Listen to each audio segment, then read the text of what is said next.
Hello, everybody.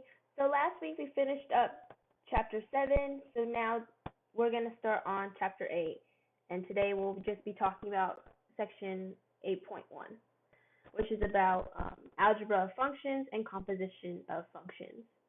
So let's get started with the first section, which is about the algebra of functions. And before we do any examples, we have to talk about what are algebra of functions. So we're going to talk about the sum, difference, product, and quotient of functions. So if we look over here to the right, it says given two functions, f and g, the functions f plus g, f minus g, f times g, and f divided by g are defined as, and the first one you get f plus g of x, so f plus g of x is equal to f of x plus g of x, f minus g of x, that is equal to f of x minus g of x, f times g of x is equal to f of x times g of x, and then f divided by g of x is equal to f of x divided by g of x, as long as g of x does not equal 0. Because if it does equal to 0, what does that mean? That means the fraction is undefined, so it can't happen. Right? So that's the definitions that we have. So let's go on and do some examples. So I have one example here, but I broke it up into multiple different parts. So we're given f of x is equal to x minus 2, g of x is equal to 4x, and h of x equal to x squared minus 3x. The very first example that we have, we want to do g plus h of x. So looking over here, what does that mean? So g plus h, so when you have a sum of functions, what does that mean? We're just going to break it, we're just going to add it. So I'm going to color code this. So we have, g plus h of x, that is g of x plus h of x, right? So when we substitute my g of x, so we know g of x is 4x, and then h of x is x squared minus 3x. So what do we do now? We're just going to combine like terms. So I have this, so I'm going to start with the highest power, which is x squared. X squared doesn't have anything in common, so I'm just going to put x squared. And then I have 4x, and I have minus 3x. So 4x minus 3x, that is plus x. Right? So g plus h of x, that is equal to x squared plus x. Now let's move on to part B. Part B, we have h minus f of x. So h is in gray, so this is h. So since it's a difference of functions, so we're going to subtract these. So we have h of x minus, and then f of x, which I made blue, right? So what is h of x? H of x is x squared minus 3x. So technically, what I should do, since we have g of x, so if I go back to here, technically we should actually have parentheses, okay, in case we ever have to distribute something. So these all have parentheses because that is all what h of x is. And then f of x is x minus 2, right? So now we're just going to solve like normal. So over here in the parentheses, so we have a coefficient of 1. So if we distribute 1 to everything, we get the same thing. We get x squared minus 3x. Over here, this is a minus 1. So when we distribute, we get minus x plus 2. And now again, we're just going to do, what we do normally is we're just going to combine like terms. So I have x squared, and then negative 3x minus x, that is also negative 3x plus negative x, which is negative 4x, and then plus 2. So h minus f of x is equal to x squared minus 4x plus 2. Right? So let's see. I'm going to copy this and just bring this down with us.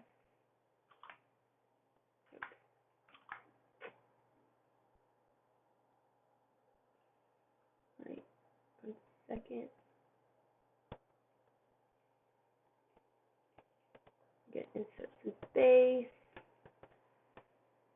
Right, some things went missing, but that's fine. We'll just fill it in. All right. So now let's go on to letter C. C, we want to find g times f of x. All right. So g times f of x, that is going to be, so we're just going to multiply the two functions. So this is g of x times f of x. Right? So we know g of x is 4x, and then f of x is x minus 2. So when we multiply these together, so this, you can go ahead and distribute like that if you'd like, but if it helps you better to visualize. So first of all, these have parentheses, so outside the parentheses is a 1, so this is just 4x, and then we can do x minus 2. So this is the exact same as above, but if you're more familiar with this, that's completely fine. So now what am I going to do? I'm going to distribute. So I have 4x squared minus 8x. Right? So g times f of x is equal to 4x squared minus 8x. Now let's go on to D. In D, we want to find h minus g of x. Okay, so when we have two functions and they're divided, what do? This is going to be h of x divided by g of x. Right? So what is h of x? H of x is x squared minus 3x, and then g of x is 4x. Right? So how can I simplify this? So remember, how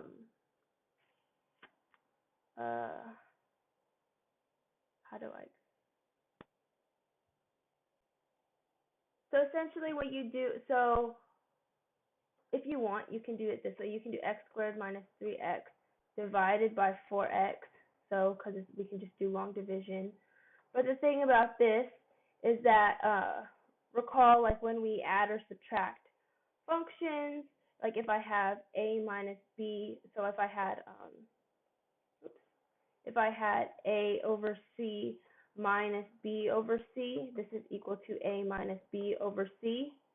Okay, so normally we do go this way. However, there are multiple times in the past where we went this way. And so this example is going to be a time where we go from right to left. So I have a minus b over c. So what is that? That is a over c, so it's going to be x squared over 4x minus 3x over 4x. Right?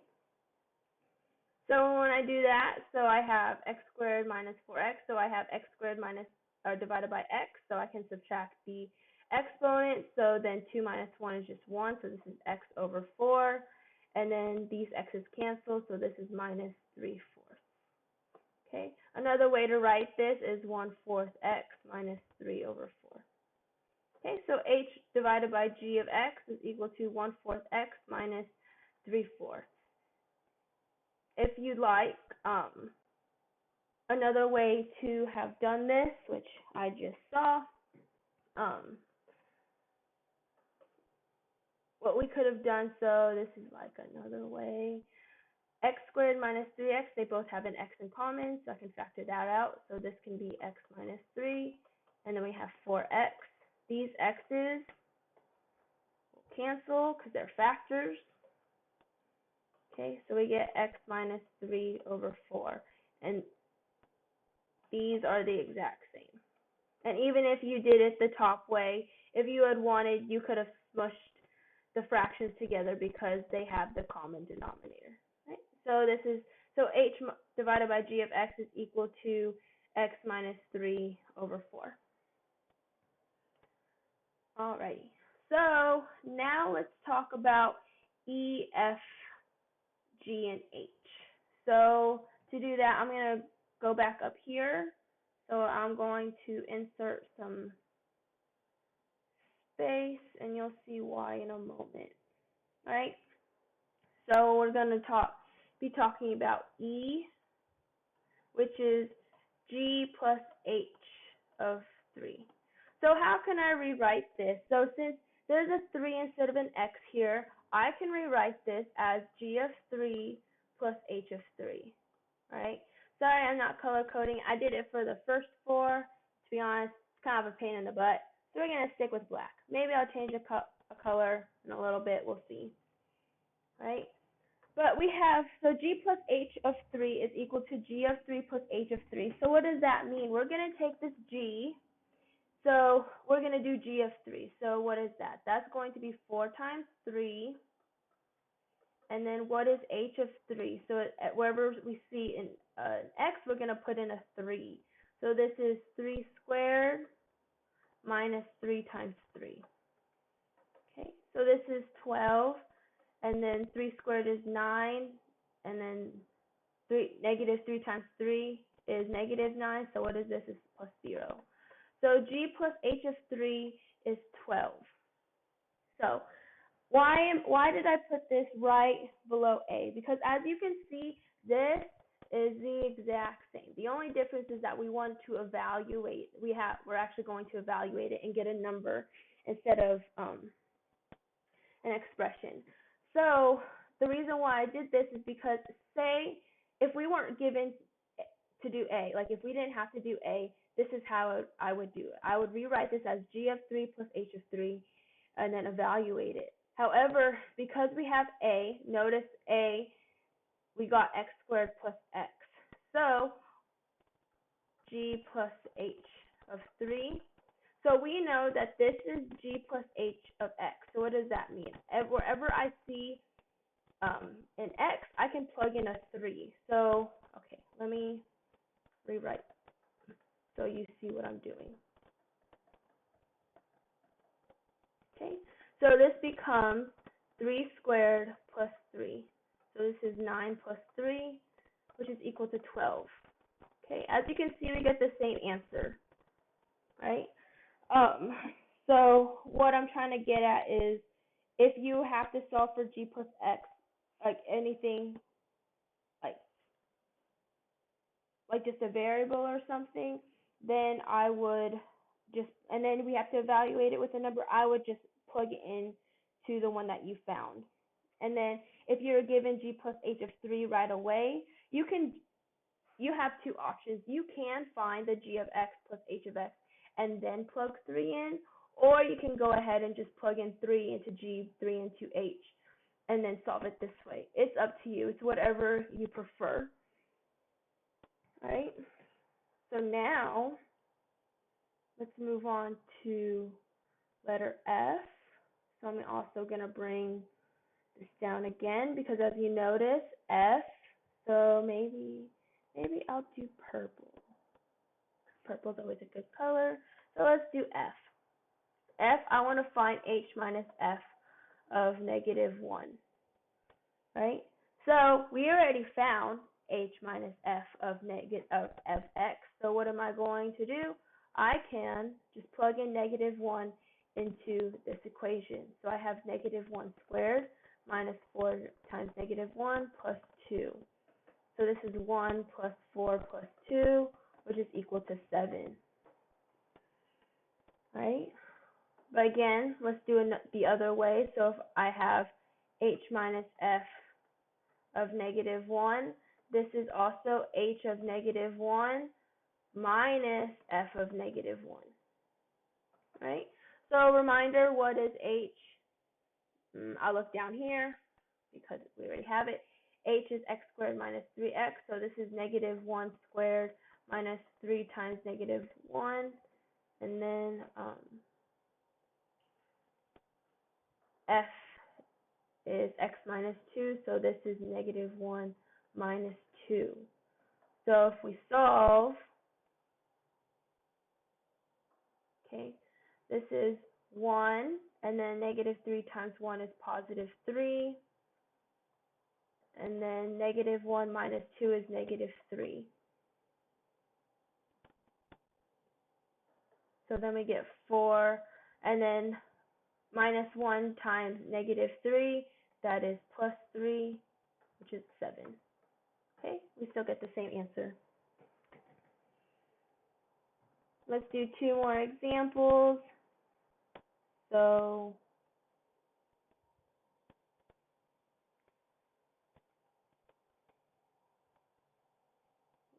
do green this time. For G, right, I have G times,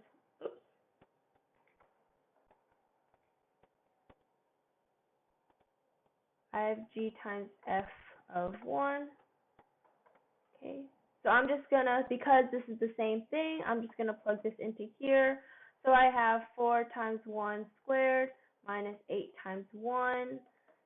1 squared is 1, so that we get 4 times 1 minus 8, which is 4 minus 8, which is equal to -4. Right? So, for you guys, what I'm going to do is I will give you an extra credit opportunity. Okay? Solve for G times F of 1 by the other way. So, for example, I plugged it into the general one right away. I want you to solve it using these formulas, right? If you don't, I hope you understand what I mean. If you don't understand what I mean, then just email me and then I will, or put it on the discussion board and hopefully I can make it more clear. But this is worth 1 point. Oops, not 1 to the p, geez. 1 point, right? And then what you should get, you should still get -4. If you didn't get -4, something went wrong or I did this wrong. But checking my work, I did it. So you should get -4, right? So lastly, let's do H. And so H, I don't know. We'll do light blue. Okay. So for H, we want to find H divided by G of 7. Right? So again, I'm going to do it this way. So to make it a little more clear, so H over G of X, we got X minus 3 over 4. Right? So let's solve for it. So wherever I see an X, I'm going to plug in 7. So I have 7 minus 3 over 4, which is 4 divided by 4, which is equal to 1. Right? And then just like above, I'll give you another extra credit opportunity. Do it the other way, the second way. So, okay, maybe I'll explain now. Let's do it the second way, like this, like way 2, over here. Okay, where you separate it instead of just directly plugging it in. So solve it as if you didn't know what h of g of x was. Right, so this is 1 point. And then let's see, so it's going to be 4-20. So I will give you guys, so this would be due 4-22. And then wherever it says the extra credit opportunity, just turn it in there. All right, that's where all the extra credit will be due, and then I'll just accumulate it. All right, so this is the end of the first topic, and then the next one we will talk about the composition of two functions.